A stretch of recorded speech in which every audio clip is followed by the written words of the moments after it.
Buenas tardes, compañeros y maestra.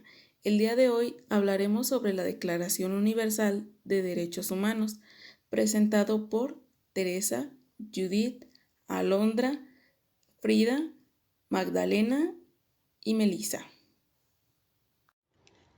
La Declaración Universal de Derechos Humanos fue proclamada y aprobada en 1948 por la Asamblea General de las Naciones Unidas, con una extraordinaria visión y determinación de sus autores que se plasmó en un documento en el que por primera vez se expresaron claramente los derechos y las libertades a los que todo ser humano puede aspirar de manera inalienable y en condiciones de igualdad. En 1948, y en respuesta al horror de las dos guerras mundiales, la comunidad internacional pensó que era importante enfatizar el concepto de dignidad humana. Es así que el artículo primero establece la igualdad como un tema general, uno de los cuales ha sido la base para la elaboración de derechos para muchas personas, incluidas las minorías, los pueblos indígenas y las personas con discapacidad. Es así que cuando en el artículo primero se expresa la igualdad como algo positivo, en el artículo segundo, estrechamente vinculado, establece una larga lista de prohibiciones de tipos de discriminación. Con esto, muchas personas no estaban de acuerdo, pero la prohibición de la discriminación ha sido la base para especificar los derechos relativos a la edad, la discapacidad y otros temas que no fueron abordados en 1948. El artículo tercero abarca mucho más que la prohibición de la pena de muerte. Este artículo es fundamental para disfrutar de todos los demás derechos. Al fin y al cabo, hay que estar vivo para ejercer la libertad de expresión, casarse o tener una nacionalidad. El artículo 4 es claro: nadie tiene derecho a hacernos esclavos y no podemos hacer que nadie sea nuestro esclavo. La prohibición de la tortura es otro reflejo de la repulsión contra los campos de concentración y los experimentos médicos nazis con personas vivas durante las guerras. Asimismo, la prohibición de la tortura hace referencia a que no hay circunstancia de ningún tipo para la tortura, en absoluto, ya se trate de un estado de guerra o de una amenaza de guerra, inestabilidad política interna o cualquier otra emergencia pública. Ninguno de estos argumentos puede ser invocado para justificar la tortura. El artículo 6 está dedicado a cuestiones legales, ya que a finales de la década de los 40, los abusos del régimen nazi estaban frescos en la mente de los redactores de la declaración, así como también está siendo el foco de atención con el fenómeno de las desapariciones forzadas o involuntarias. El artículo 7 afirma que la ley es la misma para todas las personas. Estos principios de igualdad y no discriminación conforman el Estado de Derecho. Estas obligaciones han sido desarrolladas en varios instrumentos internacionales que combaten formas específicas de discriminación, no solo contra las mujeres, sino también contra pueblos indígenas, migrantes, minorías y personas con discapacidad. El racismo y la discriminación basada en la religión, la orientación sexual y la igualdad de género también se incluyen. El artículo 8 contiene intrínsecamente la promesa de una reparación para todas las personas. Estas pueden ser de carácter compensatorio, otras son restaurativas diseñadas para devolver a la víctima a la posición en que habría estado si no se hubiera cometido un acto ilegal en su contra, y otras medidas están diseñadas para evitar la repetición de dichas violaciones.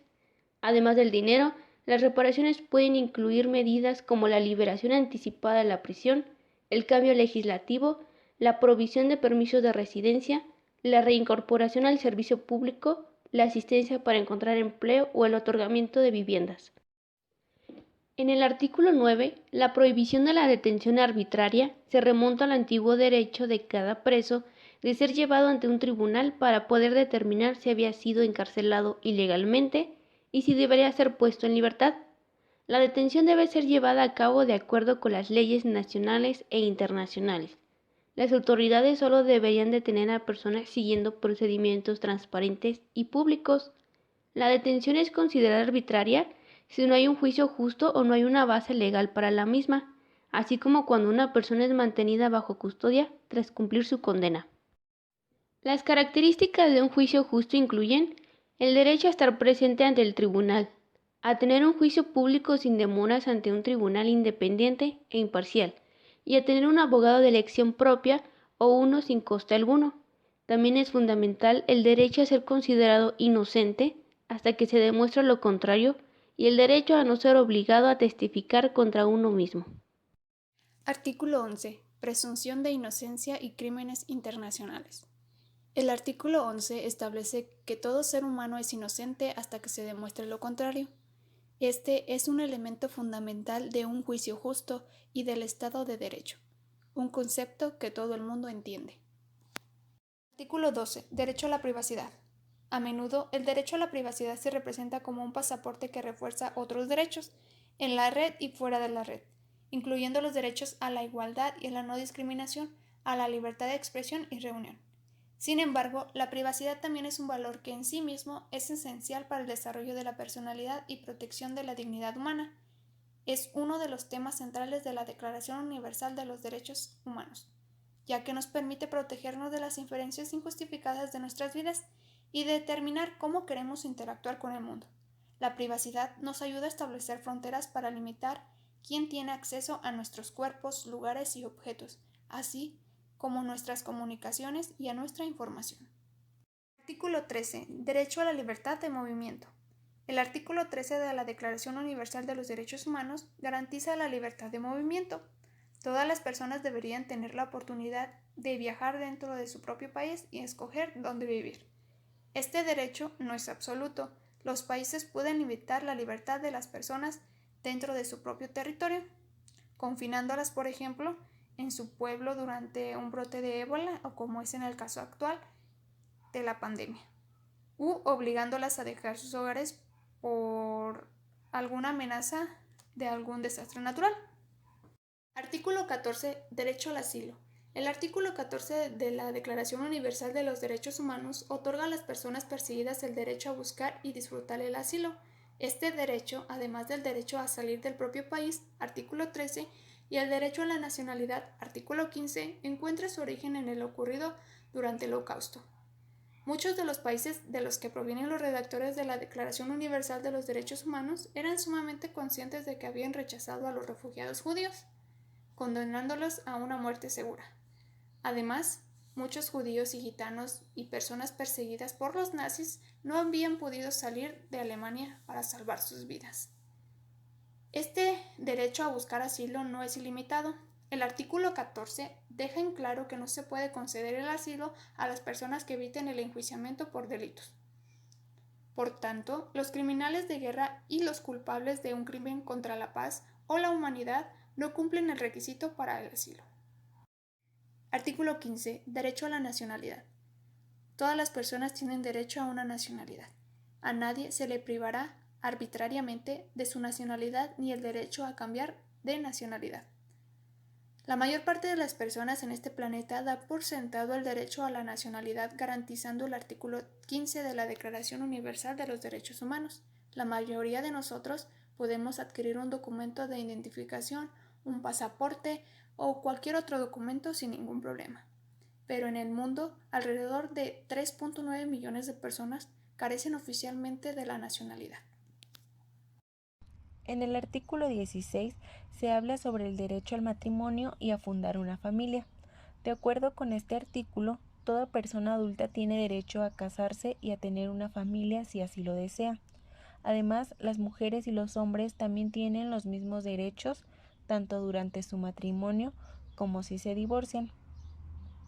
En el artículo 17 nos habla sobre el derecho a la propiedad y nos menciona que toda persona tiene derecho a la propiedad tanto individual y colectivamente y que nadie será privado arbitrariamente de su propiedad. En el artículo 18 se menciona la libertad de religión o conciencia. Este asegura que todos tenemos derecho a nuestras propias creencias, a tener una religión, a no tener ninguna o a cambiarla. Además, los creyentes de todas las religiones deben de poder vivir en paz, siendo sus derechos garantizados por el Estado, y eso implica tratar con todas ellas en pie de igualdad. El artículo 19 nos habla sobre que todo individuo tiene derecho a la libertad de opinión y de expresión. Este derecho incluye el no ser molestado a causa de sus opiniones y el de investigar y recibir informaciones y opiniones, el de difundirlas sin limitaciones de fronteras por cualquier medio de expresión. Por otra parte, el artículo 20 nos habla sobre la libertad de reunión y asociación.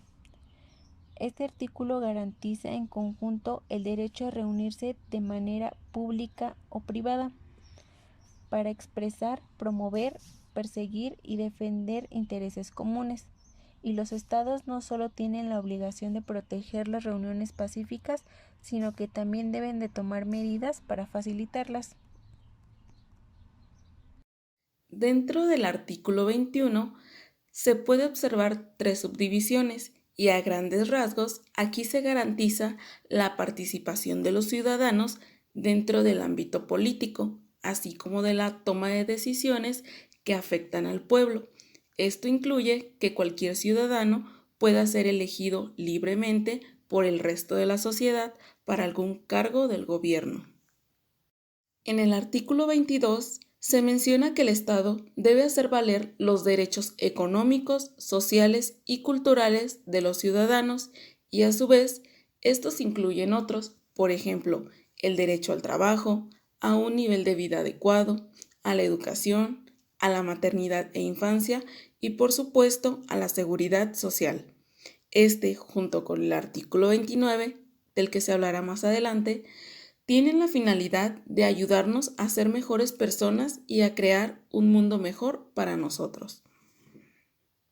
Dentro del artículo 23 se presentan 4 subdivisiones, donde se habla sobre el derecho que tienen las personas dentro del ámbito laboral, con el fin de ofrecer una vida digna a los trabajadores y a sus familias.